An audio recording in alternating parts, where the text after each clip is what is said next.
এত বড় রাজা হয়ে স্ত্রী হত্যা, শুধু নারী নয়, তোমার বোন, তোমার আত্মীয়, তুমি তাকে, এবং সদ্য বিবাহিতা, এই সদ্য বিবাহিতা দেবকীকে তুমি এইভাবে হত্যা করতে পারো না। আমি কথা দিচ্ছি, আমি ক্ষত্রিয়, ক্ষত্রিয়ের ধর্ম কথা দুটাই ঠিক। আমি কথা দিচ্ছি, দেবকীর গর্ভে যে সন্তান হবে আমি তোমার হাতেই তুলে দেব। তবু তুমি এই বিয়ের সাজ অবস্থায় দেবকীকে তুমি হত্যা করবে না।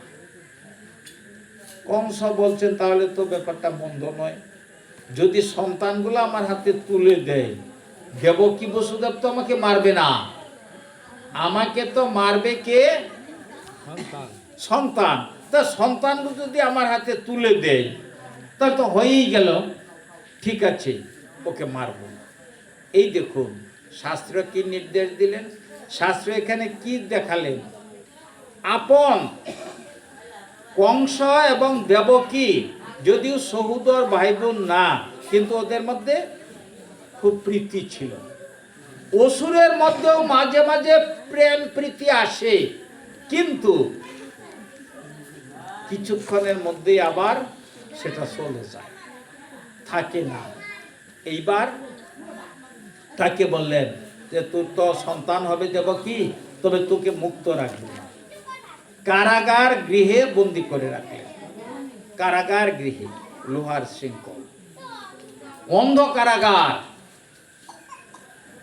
এত মোটা দরজা, বন্ধ করে রাখলেন।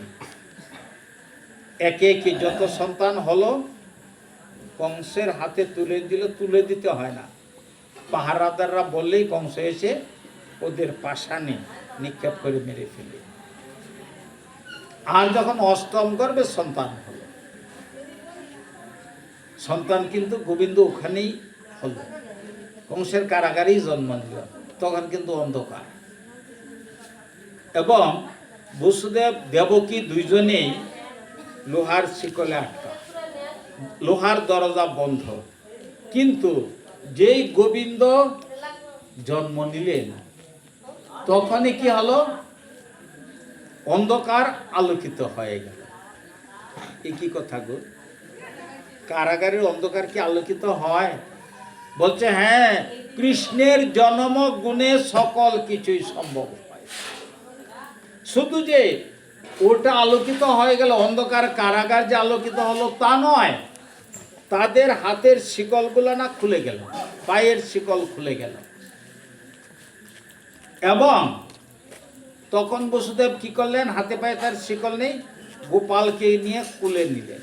যেই গোপালকে কুলে নিলেন, আগেই গোপাল বলেছিলেন এখানে আমাকে রাখবে না, আমাকে নিয়ে নন্দালয়ে রেখে আসবে রাত্রের মধ্যে। তাই আগে তো তিনি বদ্ধ ছিলেন, যেই মুক্ত হলেন, গোপালকে যেই কুলে নিয়েছেন, এই বিশাল দরজা, কারাগারের দরজা, ওটাও খুলে গেল। এতে ভাগবত কি প্রমাণ করছে? ভাগবত প্রমাণ দিচ্ছি, তোমরা যদি গোবিন্দকে হৃদয়ে কেউ নাও, গোবিন্দকে যদি হৃদয়ে রাখো, তোমার যত অন্ধকার থাক না কেন, মানে যত দুঃখ, যত পাপ, যত ক্লেশ, যত অশান্তি থাক না কেন, গোবিন্দকে যদি বক্ষে ধারণ করো, তোমার সব অন্ধকার আলো হয়ে যাবে। শুধু তাই নয়, লোহার শৃঙ্খল। আচ্ছা, ওখানে দেবকী বসুদেব শৃঙ্খলে থেকেছিলেন, আমরা তো আর শৃঙ্খলিত নই, আমরা মুক্ত না গো সকলেই। কিন্তু শাস্ত্রকার বলছেন আমরা কিন্তু মুক্ত নই। সংসার রূপ কারাগার, যে কারাগারে আমরা বাস করি ওটা ছিল কংসের কারাগার, আর এটা হলো আমাদের যে কারাগার, এটা সংসার রূপ কারাগার। এই সংসার রূপ কারাগারে আমরা সকলেই বন্দী। আমাদের কিসের শিকলে বন্দী গো? মায়া মমতার শিকলে।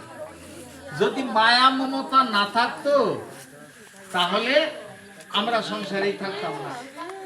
এই যে সারাদিন সকলেই খাটনি খাটেন, কেন গো? আপনাকে করছেন মনে